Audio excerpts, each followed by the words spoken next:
So I was starting to think, I've been thinking quite a lot over the last few months about this sort of deeper vision, this deeper drive to move forward. And I ended up concluding that it's our sort of internal guide. And I suppose what I started to think was, well, what's the difference between the purpose and the guide? And I think they're very much intertwined. But I think perhaps when I thought about it, I thought, well, perhaps the purpose, our purpose is what holds us steady, but it's our internal guide that is a sort of compass as to where we should be going in the future. And so I wanted to put some thought into that and how we could incorporate it into our business life and our lives in general, and to improve our business, for example, our marketing as a result. So this guy is a guy called Samuel Pierpont Langley. And Samuel Pierpont Langley was the guy at the time that the US government wanted to create an aeroplane. They wanted him to create flight.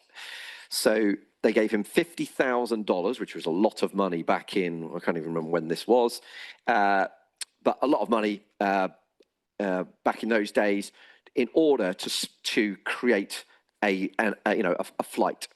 He had a seat at Harvard, so he was surrounded by the brightest minds. He was backed by Dale Carnegie, the wealthiest and one of the brightest guys of the time.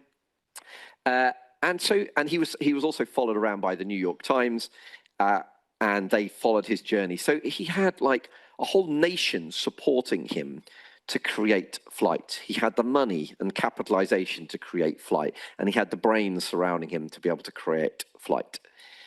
But Samuel Pierpont Langley didn't create flight. And that's why we actually know the Wright brothers. So the Wright brothers, a complete flip side of that story. So they funded building an airplane from the profits of their bike shop. Not one of the people, not either them or any of the people that were part of their team had a college degree. They didn't have access to, therefore, capital. They didn't have access to super bright minds. They didn't have access to kind of community support. But what they did have was an absolute drive, something that was driving them to go, we are going to crack this. We are going to create flight. And of course, that's exactly what they did. That is why, Samuel Pierpont Langley had everything in his favor to create it, except this internal drive, this internal guide going, you must be the person that does this, from long before the government was saying, here's some money, please, could you do it? So it's an incredibly powerful element if we understand what it is and we point it in the right direction, and we point us in the right direction of that guide. And I was thinking about this on the podcast, because we had Sharon Davies on the podcast quite a while ago. Obviously, amazing swimmer, but she's been really, she's had so much grief in recent years because she's been one of the few people that was willing to speak out about transgender and in sport. And when you kind of get to the root of this story, what you find is, and it fascinated me because I didn't know why that was the thing that she championed. And by championing that, she's lost countless jobs, she's lost countless friends, and she's lost, she's created, she's had a huge amount of hate and trolling because she's been one of the few people that's been willing to stand up against, and create, and because it's all about, to her, it's all about fairness in sport. And the reason that's so deep rooted with her is because when she was a swimmer, she was competing against predominantly East Germans that were later found out to be part of a state-sponsored doping campaign. And she was competing on what was completely unfair playground or playing field. It cost her medals. It didn't cost her winning a medal at all. It actually cost some of her friends ever winning a medal. And she said, yes, it's fine. I can't remember the name of the swimmer that finished fourth behind three East German athletes that were all doping. And she said, yeah, it's fine. At some point, those medals got given back to that person. But it's 20 years later. They don't get any of the kudos, recognition, the speaking career that, who wants the the person that won a medal 20 years ago but didn't have any of the photos or recognition, you know, as their speaker. It doesn't happen. So for her, this was she had to compete on an unfair playing field.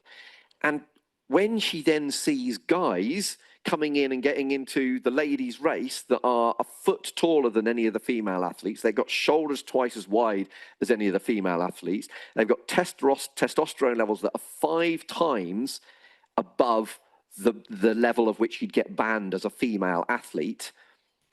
And she's going, how is this competing on a level playing field? And that's why she's so outspoken about it. But it's this drive, and she's doing it to her own detriment, but it's because it is so important to her, this fairness in sport piece. And so I suppose when you think about it in business, you're thinking, well, okay, how do I get this message across? Now, Braemont watches are the first sort of non-Swiss company to break into the high-end watch market in recent years. And the story, if you go on and look at Braemont watches and read the stories behind what Braemont is about, it's about Nick and Giles, who are brothers. Actually, they were really, their dad was a pilot. They would fly with their dad regularly. And while, I always get this the wrong way around, but while, let's say, Nick, one of the brothers, was on the ground waiting to go up on the next flight at an air demonstration, he witnesses the crash of his dad and his other brother. Dad killed instantly. Brother had 30 bones broken in his body. He wasn't expected to make it, but did make it. And as a result of that crash, the kind of magic of flying it lost its magic. And so the other thing that they used to do with their dad was, because he was an engineer, they would build stuff with him. So they actually built an aircraft, which they still fly today, apparently, with their dad. But what you'd also do is you'd bring back clocks and watches from secondhand shops, and they would rebuild them and fix them as a father and 2 sons. And so that's why they decided to go into it. They were like, this is the other thing that we love doing with our dad. This is the story behind why Braemont exists. And the fact that I'm telling you this story shows that this story has worked for many, many people and businesses, because otherwise I wouldn't even be aware of it. And they take and when you hear about that, you're like, wow. I mean, I actually don't own a Braemont watch.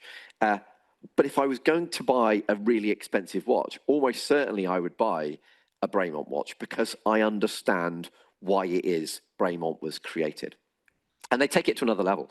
So every different item within the Braemont catalogue has its story. So the one time, which was when I was in Dubai, and that's probably no coincidence, when you're in Dubai and everyone's driving around in super bling cars and wearing super bling watches and clothes, I was like, oh, maybe I'll go and have a look at Braemont. And I decided that this was a bad idea. But the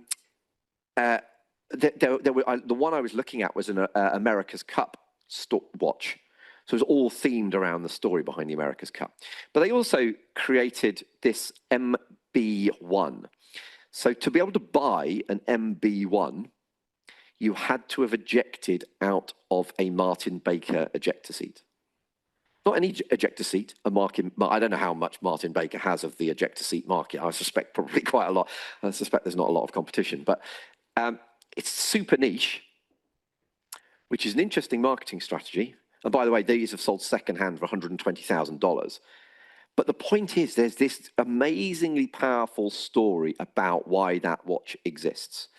And when I talk about how I went from 3 stone overweight, not really exercising, to doing Ironmans and ultramarathons, the story I always go back to, or the transformational moment for me, was doing a Tony Robbins event where I was stood there kind of projecting what my life would look like if I carried on that trajectory for the next 20 years. And really, the reason that so when I came away from that event, I didn't just go, get great idea, super inspiring, but I'm now going to do nothing about it.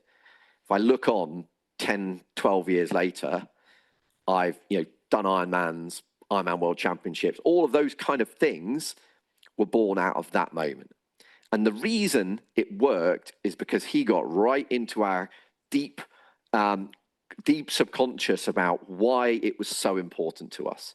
Why is this the most important thing? And for me, it was all about, I want to be fit and healthy to see not just my kids grow up and to walk them down the aisle, but to see my grandkids grow up and still be able to do super cool, active things with grandkids and maybe even great grandkids.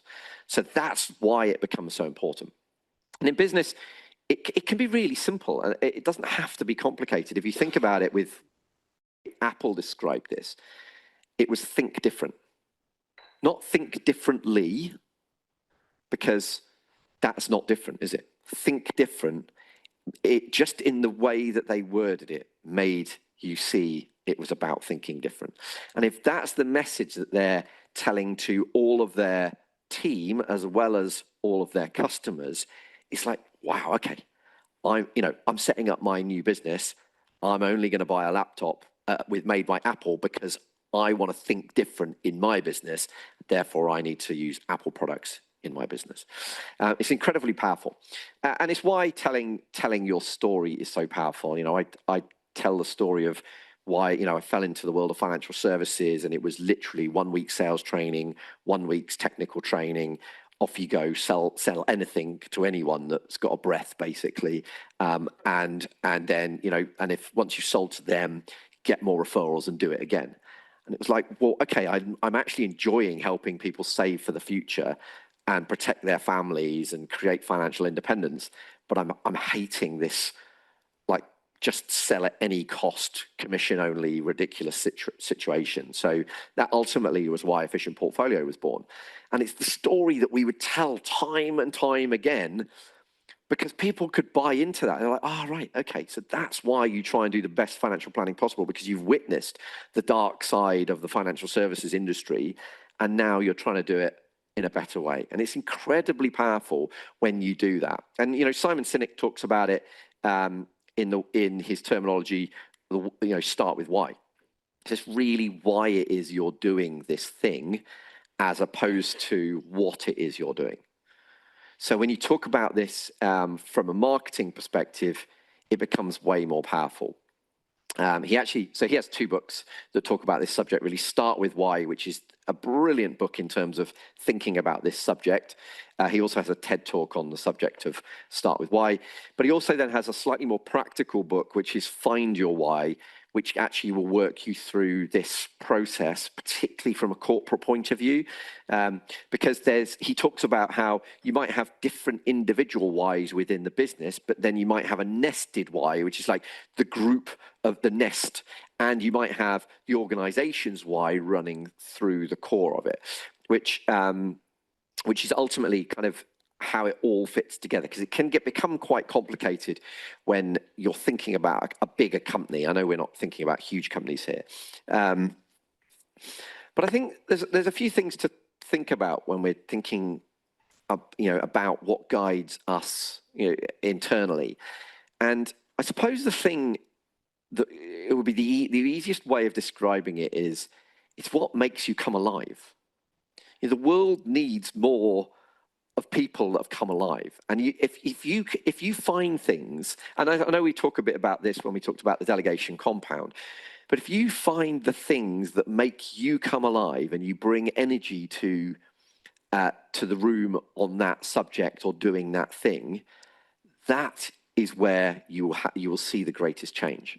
And it's why you should get rid of everything except that and find ways to focus exclusively on that. Because the number of times that people, back when I was enthusiastic about pensions and retirement, the number of times you go, wow, you're so enthusiastic and energized about this subject, and it becomes infectious, doesn't it? It's also why when you eventually, if you fall out of love with something, it probably is time to move on, because people can see that you don't have that energy for it. So we can use this. We can use this concept definitely within our marketing. I'm sure I've told you the story of how the study around blue collar workers in Austria that proved that whilst we crave early retirement, it actually is bad for our health. In this study, Dr. Joseph Zeimoller found that the people that retired earlier lived less time, not longer. So you'd think it would be that people lose the stress of work and they've got all this time to be fit and active, and yet it's the absolute opposite that is the case, which I found fascinating. And I listened to that study, thought about, well, okay, I've been talking to everyone about money in retirement, but actually when I hear it through that sort of, with that focus, I can see that the people that I've been speaking to have also been worried about, well, what am I going to do with my time and how am I going to stay fit and healthy? And ultimately, that's what led to writing the book, The Dream Retirement. But if I go back to why the reason I'm sharing that with you is because that's the story I told every time I wanted an introduction to The Dream Retirement. It's the story behind that book. Because when we're talking about our marketing, they say sell the hole, not the drill. Nobody really wants a drill. They want the hole in the wall that the drill can create. But then do they really just want a hole in the wall? Actually, what they want is, they want to put those shelves up because either they told the wife that they would do it and they want the brownie points so that they can go down the pub on the Friday night, or they want it because they want to look intelligent around, they want books on in their Zoom backdrop and they want to look intelligent. You've got to get to that deeper why within your marketing. So, and that you could look at as the internal why as opposed to the external why. The example I've used before there is if Tesla tried to market Tesla by saying, do you want to buy a new car, buy a Tesla, it would be really bad marketing. They don't. They go, do you want to buy like the most technologically advanced car that's going to solve the global warming crisis created by cars, that's going to be super fast, super sporty, amazingly safe, and it's going to continue to get better and better after the day you buy it? Do you want to save the planet with your car purchase? Yes. Okay. Now that's the philosophical internal why and guide, isn't it? So we really want to bring that into anything to do with our marketing. And it's one of the reasons why the expert story is such an important part of this, because if you can bring in your story, actually out of curiosity, how many people here think that they have got a really well-crafted story, expert story that if I said to you now, right, you've each got 10 minutes on the stage and you're going to tell your story as to why you do what you do. How many people have a really clear story that they know that they would tell? I know that you will, Claire, because you've done the same work that I have. A bit dicey. 3 minutes. Okay. Okay, so that tells me we need to come back to this because this is so important. It is like, honestly, whether you have, so yesterday I was doing a taster workshop for founders, and I got I probably allowed 3 to 5 minutes to tell my story, but I knew exactly what I was telling. The previous time I did that, a different workshop for founders, within that I could allow myself 10 to 15 minutes to tell a story. Different stories, you'll actually look, the acts are pretty much the same, but it's but I know what the acts are in my brain, and therefore it's very easy whether I've got a minute or 20 minutes to tell that story, I can. So we need to get that changed. So I will make a mental note to bring that in somewhere. Actually, just out of curiosity, how many people are here for the Power Up Day tomorrow in its entirety? 1, 2. I don't know why I'm putting my hand up. Of course I'm here. Okay, so tomorrow's not the time to do that. Okay, fine. We'll do that. I'll build that in the future. It's also really important with your recruitment to explain the motivation, the purpose, the guide that is driving you forward when you're recruiting your team. Now, I've certainly told this to some of you before, but years ago, we had an advert for a job role. Can't remember what job role it was. And we weren't getting many good candidates that were applying. So we redid the job ad, but we added above it our why statement, as we called it then, which was, we want to help people create a better future through inspirational financial planning. Now, that had actually been written as a guide to what we wanted to do for our clients. But when it was read it also actually meant what we could do for our team, and our team were creating a better future for themselves through the journey of creating inspirational financial planning. So we just put that statement above the top of the ad, and then we had exactly the same ad underneath, and we tripled the number of applications for the job. So it's really a brilliant thing to bring into your market, into your recruitment. And when you think about this, you want to think about, like, for bigger organizations, this will usually come from the founder. So for example, we haven't got Yash here today.